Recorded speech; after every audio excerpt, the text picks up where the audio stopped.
palestra Espiritualidade de Maria na Defesa da Vida, convidamos o professor Dr. Hermes Neri, especialista em bioética e presidente da Associação Nacional Pro Vida e Pro Família.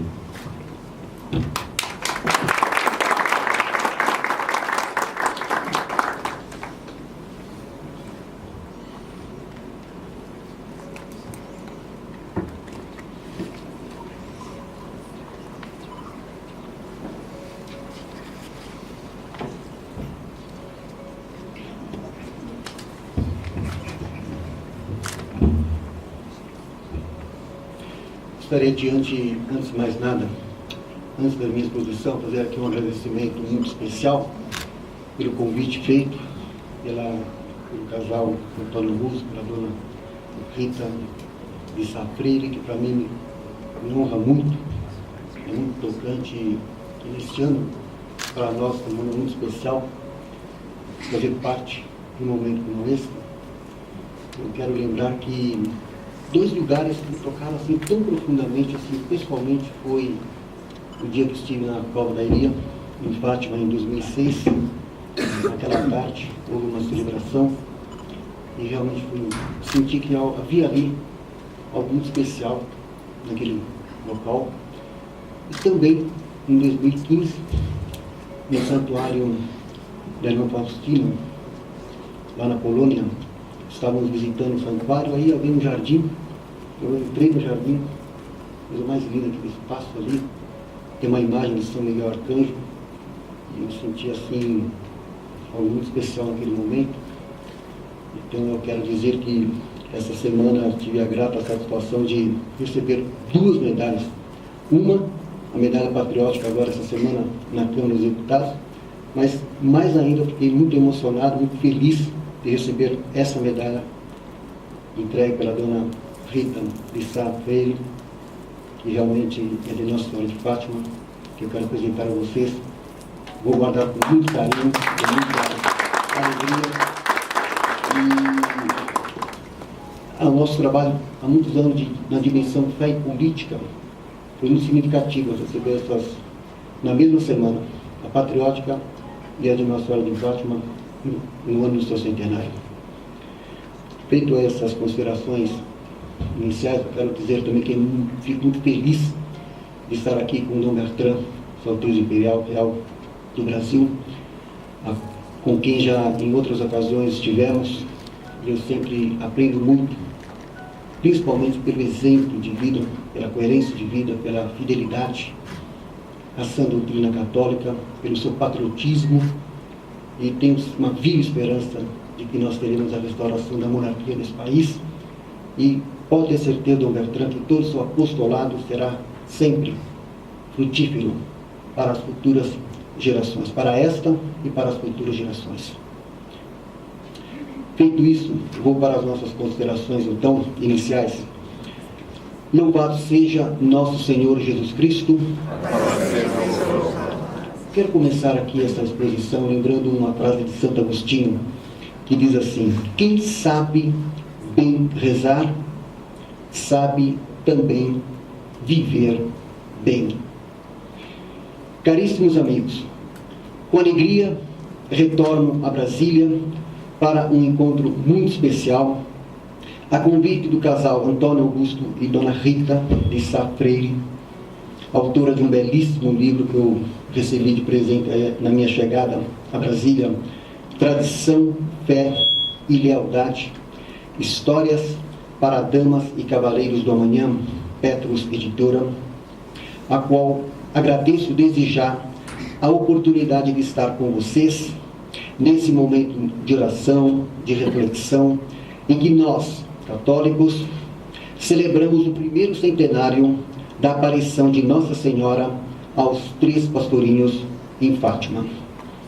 No próximo dia 13 de maio, serão canonizados Francisco e Jacinta Marto, as crianças que, junto à irmã Lúcia, viram em pureza de olhar, de coração e de alma o esplendor de Nossa Senhora, cuja mensagem deixada a eles tem se tornado cada vez mais atual e que podemos resumir na ênfase dada ao que mais precisamos nos dias de hoje: penitência. Penitência. Penitência. Volta-nos ao pensamento o início do Evangelho. Penitemini et credite Evangelium. Marcos 1,15. Perceber os sinais do tempo significa compreender a urgência da penitência, da conversão, da fé. Tal é a resposta justa a uma época histórica caracterizada por grandes perigos. Sabemos, pela história bimilenar da Igreja, que nos momentos de crise mais aguda, quando tudo parece sossobrar, em meio à tempestade, ouvimos a voz do Senhor Jesus a nos dizer: não tenham medo, e a nos reerguer purificados. E nesses momentos, a presença da Mãe de Deus, daquela que primeiro acreditou, vem se tornando cada vez mais um sinal de consolo prometido, de amparo e suporte, junto com o Espírito Santo, para que não desanimemos e, fortalecidos na fé, possamos prosseguir no seguimento a Cristo rumo ao céu. E ela, por estar junto conosco neste vale de lágrimas, como mediadora por excelência, nos ajuda ao discernimento necessário para que não nos percamos entre as seduções do modernismo, mesmo em meio aos tantos joios disseminados por entre o trigo. É ela quem nos ajuda a discernir sobre o que devemos fazer para melhor viver o seguimento a Cristo. Fazei o que ele disser, foi o que afirmou em Caná. Por isso, a Igreja, inserida na história da salvação em curso, contou desde o início da nova aliança com a presença e solicitude de Nossa Senhora, que até hoje, com as suas aparições, segundo René Laurentin, desde a década de 1930, houve mais de 200 aparições. Ela é mensageira e mediadora, consoladora e corredentora. Me recordo, quando criança, da imagem de Nossa Senhora da Consolata, com o menino Jesus no colo, e o quanto aquela imagem me reconfortava. Desde o momento da Anunciação, com o seu Magnificat, ela deu o seu assentimento e o comprometimento com a causa da verdadeira vida. Pois ela, na gruta de Belém, quando os reis magos desviaram-se do caminho de Herodes, para não lhe dizer aonde estava a criança, e também quando ela, com São José, fugiram para o Egito, para proteger a criança, proteger a vida ameaçada pelo poder tirânico, como hoje, tantas crianças perseguidas ainda no ventre materno e flageladas pelo holocausto silencioso do aborto, pelas forças e poderes tirânicos da atualidade. Ainda ontem, 28 de abril, celebramos a memória de Santa Diana Beretta-Molla, mulher capaz do sacrifício para heroicamente defender a vida do nascituro. A exemplo da Virgem Maria, da sua espiritualidade fortalecida no silêncio e na oração, ela que guardava tudo em seu coração, e também da atitude da verdadeira caridade, a exigir muitas vezes o heroísmo cotidiano para salvaguardar a vida. Ela foi a primeira a interceder a Jesus nas bodas de Caná, para ele realizar o seu primeiro milagre. E também permaneceu junto com os apóstolos em Pentecostes. Sempre achei admirável aquele momento. Ela estava lá, com eles, dando-lhes força e ânimo, pelo seu excelso testemunho de fé. Com ela, os primeiros apóstolos puderam perceber que, se faz algum sentido pertencer à Igreja, então faz sentido porque nos dá a vida eterna e assim a vida verdadeira. Essa é a promessa da vida em abundância, da vida plena no céu, que Nossa Senhora Auxiliadora conduz a todos os que a ela recorrem para o encontro pessoal com Cristo no paraíso. Seu testemunho de vida, narrado nos Evangelhos, de modo tão conciso e tão edificante, nos indicam até hoje o caminho que cada um de nós é chamado a percorrer. Por exemplo, rezamos nos mistérios gozosos, rememorando o modelo de igreja doméstica, vivido pela Sagrada Família, como nesse relato tão sublime feito pelo Papa Leão XIII. Eis diante do nosso olhar a casa de Nazaré, onde toda a santidade, a humana e a divina, colocou a sua morada. Que exemplo de vida comum, que perfeito modelo de sociedade. Ali há simplicidade e candura de costumes, perpétua harmonia de almas, nenhuma desordem, respeito mútuo e, enfim, o amor, mas não o amor falso e mendaz, e sim aquele amor integral que se alimenta na prática dos próprios deveres e tal que atrai a admiração de todos. Ali não falta a solicitude de se proporcionar a si mesmos tudo quanto é necessário à vida, mas com o suor da fronte, e como convém àqueles que, contemplando-se com pouco, se esforçam antes por diminuir a sua pobreza do que por multiplicar os seus haveres. Está aqui uma síntese da doutrina social da Igreja, do valor do trabalho honesto, da responsabilidade, da solidariedade, da boa iniciativa que a Sagrada Família oferece. E sobre tudo isto reina ali a maior serenidade de ânimo e alegria de espírito, duas coisas que sempre acompanham a consciência do dever cumprido.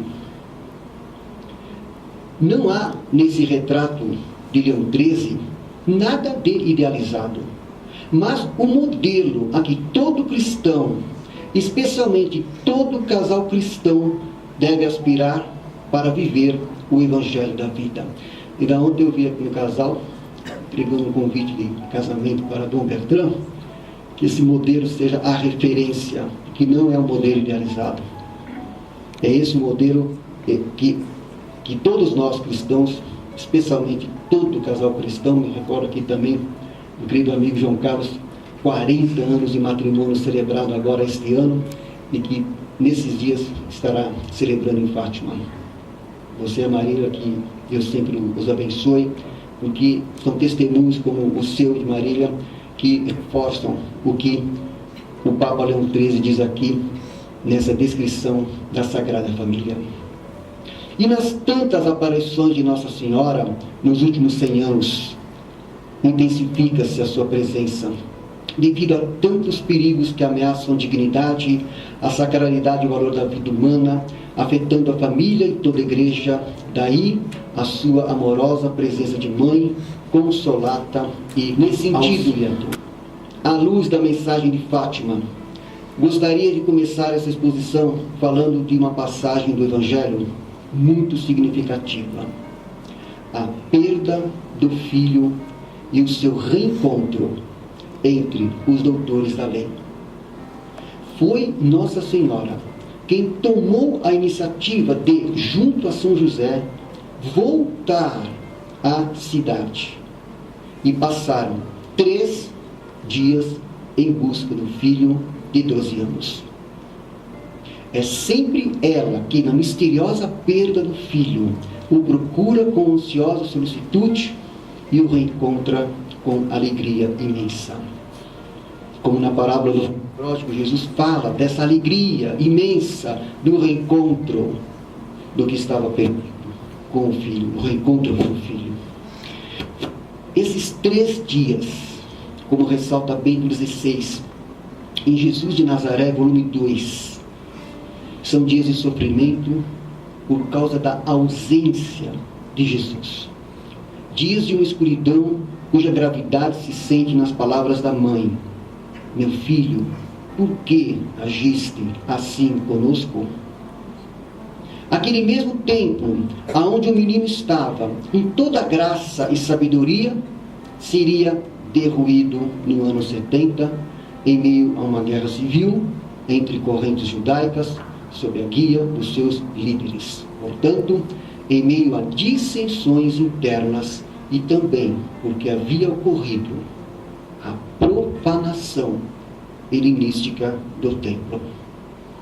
E ainda explica Bento XVI, no mesmo volume 2 de Jesus de Nazaré. O fim do templo ocorre em 3 etapas. Primeiro, a supressão do sacrifício regular. Questão litúrgica. Ficando o santuário reduzido a uma fortaleza, vem depois a destruição pelas chamas, que conhecem 3 etapas. E por fim, o desmantelamento das ruínas após a queda da cidade. Isso quer dizer que toda profanação do sagrado, toda manifestação de ateísmo, de indiferentismo e frieza do coração, de idolatria, tecnicismo, de voltar as costas a Deus, retoma uma antiga tradição profética. Jeremias, em face da grave situação do templo, comunicara um oráculo de Deus. Abandonei a minha casa, rejeitei a minha herança. É precisamente o mesmo que anuncia Jesus. Eis que a vossa casa vos ficará abandonada. Mateus 23, 28. Deus abandona, não por inteiro. O templo já não é lugar onde ele pôs o seu nome. Ficará vazio, agora é apenas a vossa casa, a casa comum. E quando Deus se torna ausente, tudo só sobra.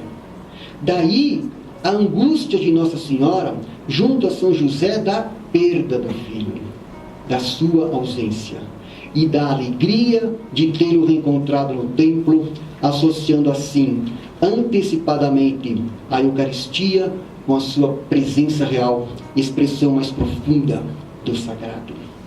Daí também para compreender a retirada de Deus daquilo que é profanado.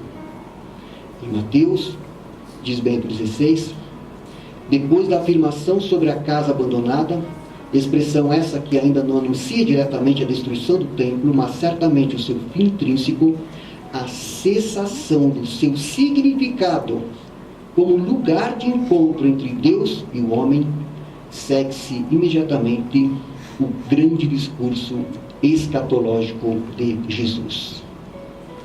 O próprio profeta Isaías traduz isso no Antigo Testamento com a expressão Deus que se esconde. Isaías 45:15. Na verdade, não se trata de uma total retirada, mas de um eclipse, ou aquilo que bradou Elivisio diante do horror do holocausto. Onde está Deus? Ou ainda o próprio grito de Jesus na cruz, meu Deus, por que me abandonastes? Ou mesmo em Auschwitz, equilibrado, aonde estava Deus em Auschwitz? Quando estive na Polônia, em outubro de 2015, meu padre Pedro Steppen, que mora aqui em Brasília, me levou até Auschwitz. Uma das cenas mais terrificantes foram a de milhares de sapatinhos de crianças expostos numa sala que se vê pelo vidro. E ficamos impressionados de ver a quantidade de sapatinhos de crianças, sinalizando que lá sofreram milhares de crianças. O Papa São João Paulo II também se referiu ao silêncio de Deus.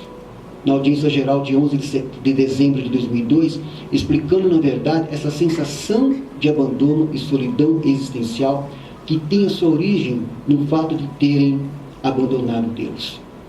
Rochedo de salvação. E aqui, a parábola do filho pródigo, elucidativa, como explica São João Paulo II. Neste ponto, verifica-se a mudança. O povo volta para Deus e dirige-lhe uma intensa oração. Reconhece antes de mais o próprio pecado, com uma breve mas sentida confissão da culpa. Senhor, conhecemos a nossa malícia, pecamos somente contra vós. O silêncio de Deus era por conseguinte, provocado pela recusa do homem. Se o povo se converte e volta para o Senhor, também Deus se mostrará disponível para ir ao seu encontro e para o abraçar. Daí que o apelo à conversão, especialmente na mensagem de Fátima, diz respeito também a esse caminho de volta, ao qual ela nos ajuda a empreender, para que não profanemos mais o sagrado e, estando no agrado de Deus, possamos obter as melhores graças, tendo-o de volta em alegria.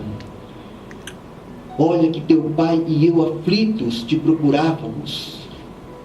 Assim, a alegria do encontro com o Filho cessa toda a aflição, pois somente em Deus e com Deus temos a alegria da vida verdadeira, da vida plena.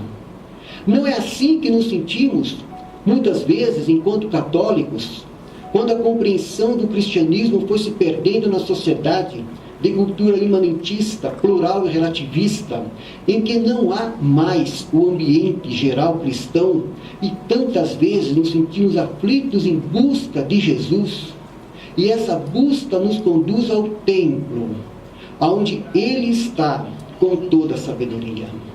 É assim no mistério da Eucaristia. E iremos encontrá-lo senão somente por meio de sua mãe, que tomou a iniciativa junto a São José para encontrar o menino. Assim, hoje, em meio ao nevoeiro da pós-modernidade, é por meio de Nossa Senhora, da devoção mariana, que nós, católicos, conseguiremos o discernimento e também o dom da fortaleza, pois é ela que nos leva do melhor modo, com toda certeza, até Jesus.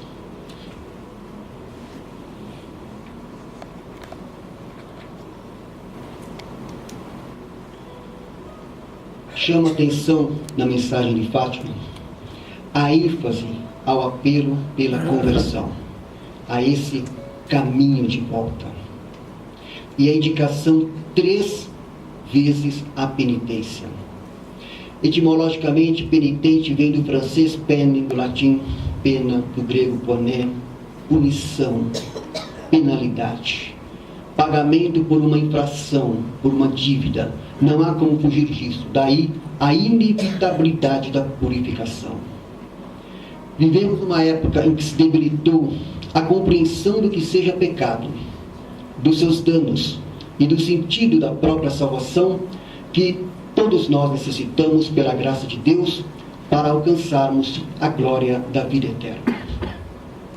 Em nossa época de superabundância tecnológica, em que especialmente os meios de comunicação, em vários aspectos, fazem como que uma apologia a todos os pecados capitais, minimizando assim qualquer sentimento de sincero arrependimento, de compunção, de temor a Deus, porque foi se perdendo a noção de pecado, de falta cometida, da desmedida e do quanto se fazem necessárias as exigências das virtudes cristãs para a obtenção da graça, e com isso foi se debilitando todas as instituições, a começar pela primeira e principal delas, a família, igreja doméstica. E com isso, a própria civilização e também dentro da igreja foi exaurindo suas forças vivificantes. E como consequência disso, o que vemos hoje é, por conta disso, a proliferação da barbárie por toda parte. E tudo isso a exigir de nós, católicos, uma nova cruzada em defesa da vida, da família e da igreja. Quanto mais omissão nisso, mais o abandono, que só será superado com a conversão e a disposição a percorrer o caminho de volta. A mentalidade modernista buscou isso mesmo, pulverizar o conceito de pecado, mentalidade essa disseminada nas diversas formas de cultura, impregnou-se também nas várias correntes de pensamento relativista, nos estilhaços que aí estão do pós-moderno, que influíram gradativamente e profundamente com o intuito de corroer e desfigurar a sã doutrina católica, a própria identidade católica da Igreja, ao ponto de hoje, quando falamos em catolicismo, muitos que se dizem católicos desconhecem o que realmente é a fé católica. Por isso que a mensagem de Fátima nos diz muito sobre o tempo atual e nos ajuda, enquanto católicos, a nos situar em meio à gravíssima crise dos dias de hoje e a nos tornar vigilantes sobre os perigos da nossa época, através da constância das orações, recomendadas por ela especialmente pela oração do Rosário, do modo mais tocante e benéfico em família, e também das práticas piedosas da devoção mariana, das jaculatórias durante o dia, e também a devoção ao anjo da guarda e a São José, que nos protegemos de tais perigos e ficamos receptíveis à ação da graça que visa a nossa salvação e de todos os que estão próximos de nós, com quem também temos o dever da caridade. Chama a atenção da mensagem de Fátima a indicação 3 vezes a penitência. Estaria indicando também a intensidade de 3 períodos de flagelação mundial, tendo em vista a extensão do pecado, não apenas na sociedade como um todo, mas também dentro da Igreja? Sobre a mensagem de Fátima, apesar de tantas especulações e controvérsias e interpretações diversas, considero significativas as palavras de Bento XVI em 11 de maio de 2010, no avião em sua chegada a Portugal, aonde destacou Bento XVI, dizendo que a resposta verdadeira e fundamental que a Igreja deve dar, que nós, cada pessoa, devemos dar nessa situação, a novidade que podemos descobrir hoje nesta mensagem reside também no fato que os ataques ao Papa, isso em 2010, portanto, Bento XVI era o Papa, e a Igreja vem não só de fora, diz Bento XVI, mas que os sofrimentos da Igreja vêm justamente do interior da Igreja, do pecado que existe na Igreja. Também isso sempre foi sabido, ainda diz Bento XVI, mas hoje o vemos de um modo realmente terrificante. Que a maior perseguição da Igreja não vem de inimigos externos, mas nasce do pecado na Igreja. Isso disse Bento XVI naquela entrevista em 2010. 10 anos depois daquele comentário feito no ano 2000, ele ainda com o cardeal Ratzinger, a respeito do terceiro segredo de Fátima, de modo especial. 10 anos depois foram essas as suas palavras. Nesses últimos anos, nesses últimos 100 anos, o que vimos foi intensificar-se esse combate espiritual travado também no seio da Igreja.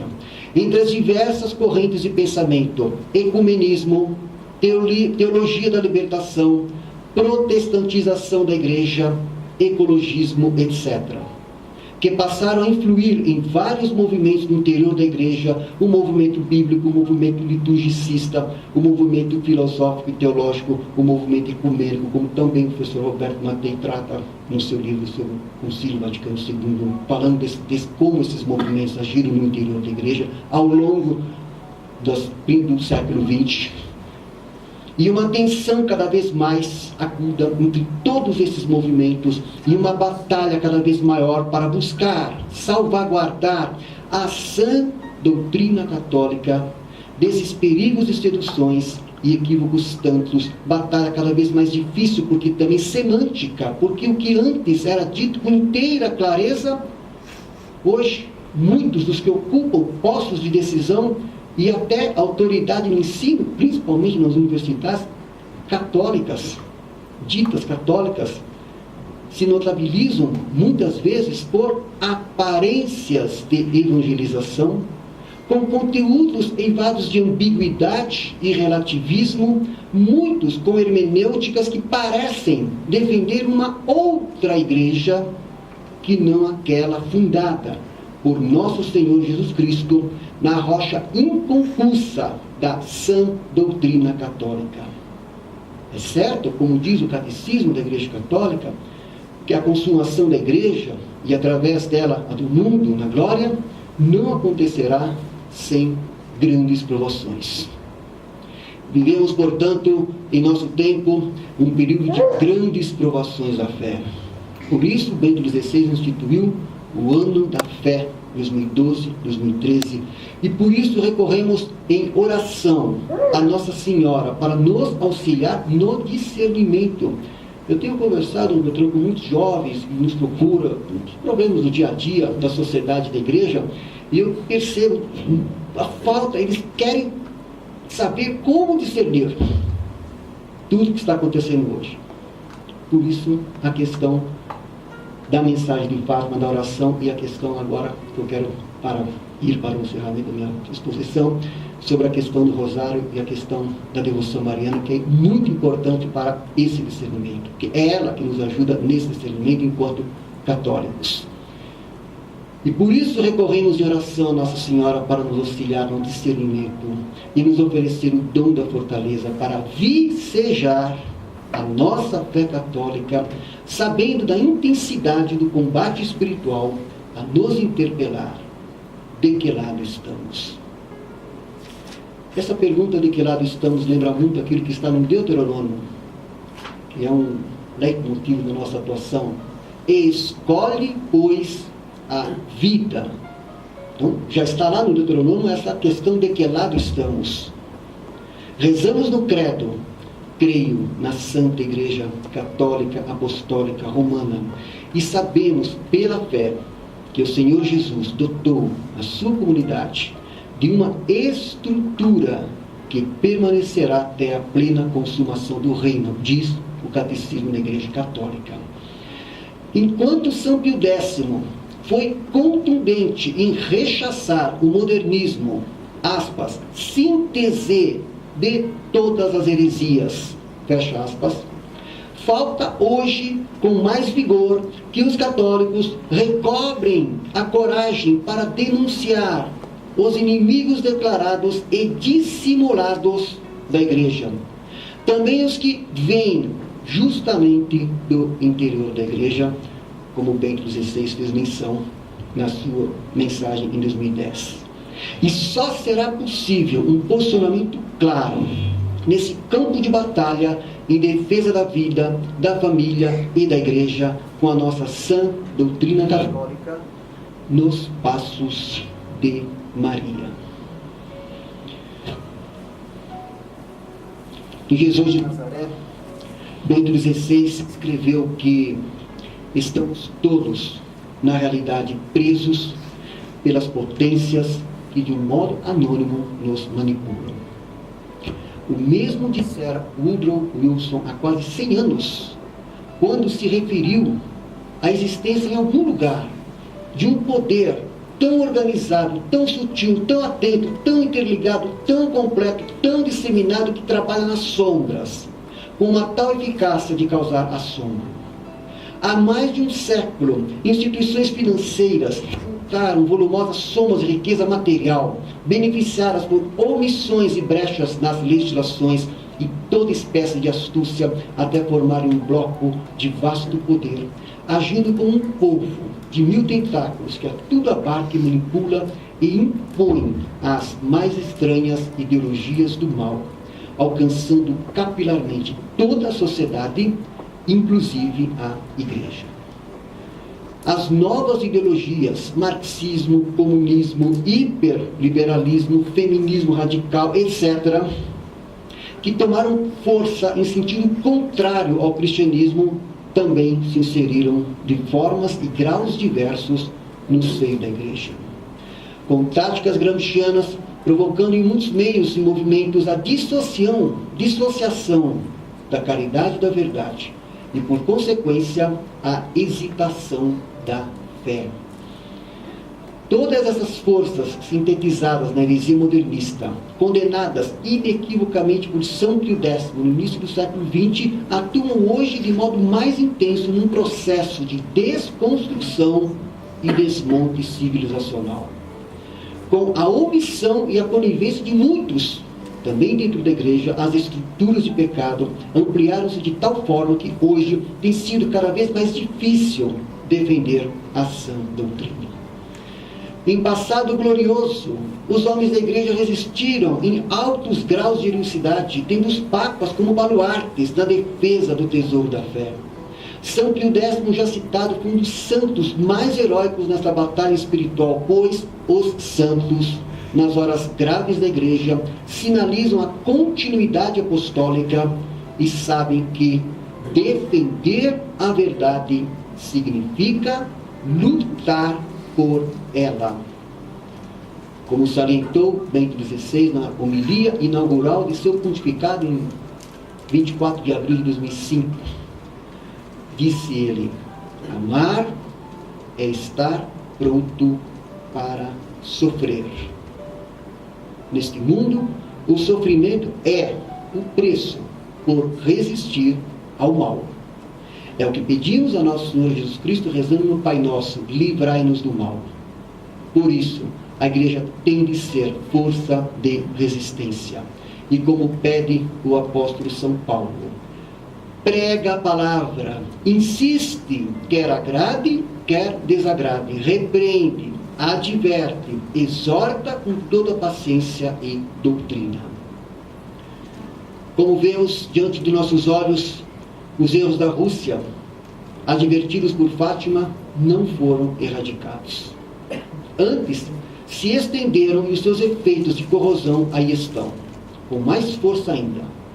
Descaracterização de conceitos, modificação de mentalidade, com meias verdades e ambiguidades, para que as novas gerações passem a aceitar sem resistência o veneno do pecado como algo aparentemente inofensivo, como na tragédia adâmica. E assim, as potências, de modo anônimo, aludidas por Woodrow Wilson e Bento XVI, continuam a trabalhar nas sombras, no afã de substituir Deus por Leviatã.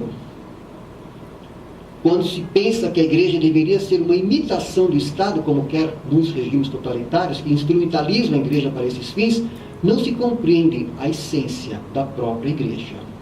E então temos setores progressistas da igreja instrumentalizados para fins de um globalismo dissociado da doutrina moral e social da igreja, e ainda a ideologização da fé a suscitar tantos equívocos. O que se quer? Flexibilizar a moral católica em nome de uma nova antropologia, considerar a defesa dos valores inegociáveis da sacralidade da vida humana como obsessão. São questões que hoje angustiam e requerem reflexão e fortalecimento na oração para o verdadeiro discernimento. Sabe o que vemos, que temos visto, Dom Beltrán, por aí na nossa militância católica, como militante, como não ativismo, porque a oração deve preceder a ação, deve haver vida interior para que a ação seja frutífera. Mas sabe o que nós temos visto?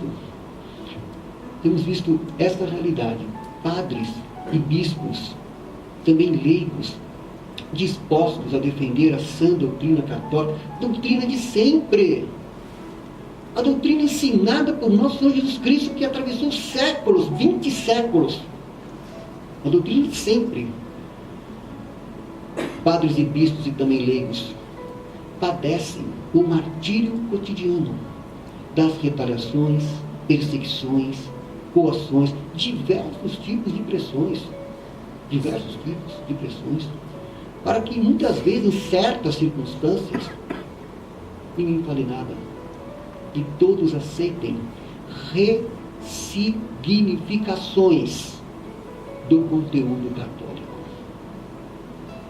Os cristãos são sempre chamados à oração e à vigilância, inspirado no exemplo dos santos. Que não podemos aceitar que movimentos dentro da igreja sejam instrumentalizados por Leviatã. Cristo venceu o mundo, sabemos disso. A razão da nossa fé está em Cristo ressuscitado. Daí a fidelidade à sã doutrina católica.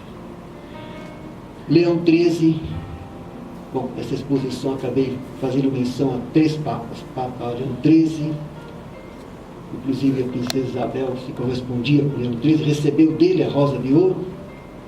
O único brasileiro até hoje a receberam esta insígnia do Vaticano, princesa Isabel. Leão XIII, São Pio X e Bento XVI. Poderia citar também outros, há muitos outros textos nesse sentido. Leão XIII nos ensinou também com sabedoria que numa época em que a virtude da fé em Deus está cada dia exposta a tão graves perigos e assaltos, o cristão acha no rosário os meios abundantes para alimentá-la e reforçá-la.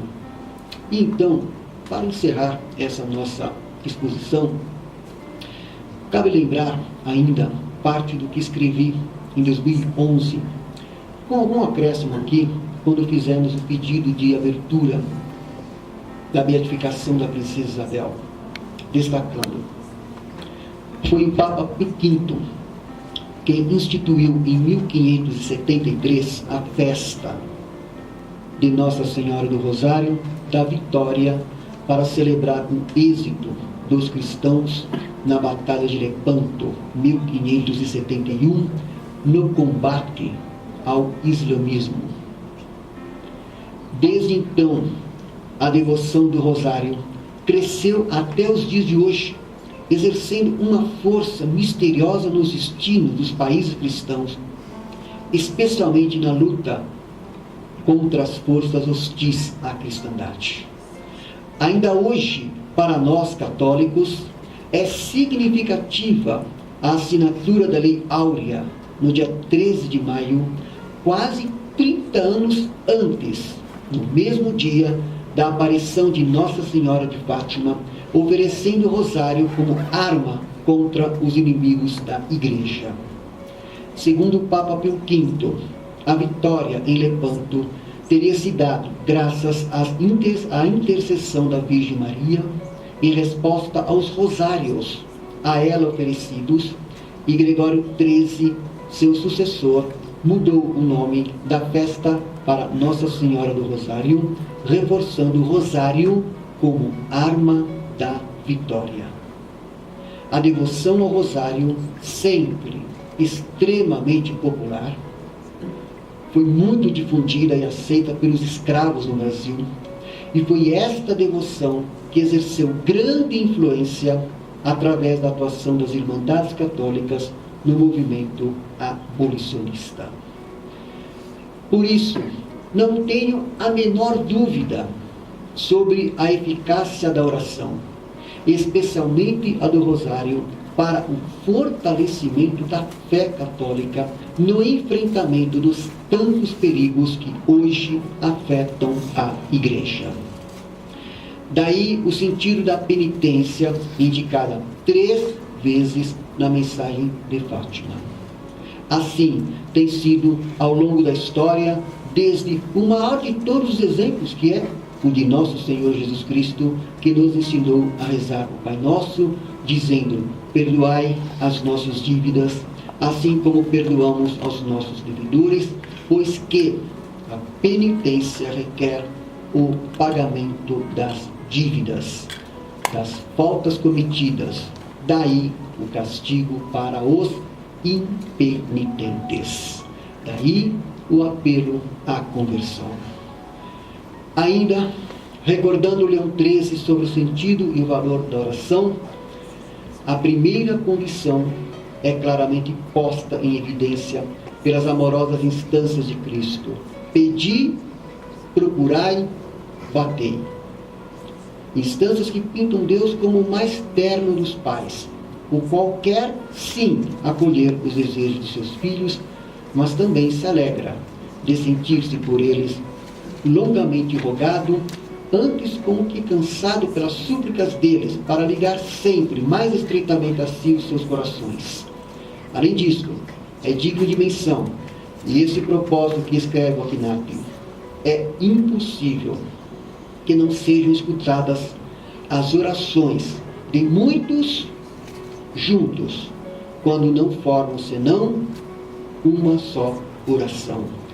São Tomás de Aquino, citado aqui pelo Papa Leão XIII.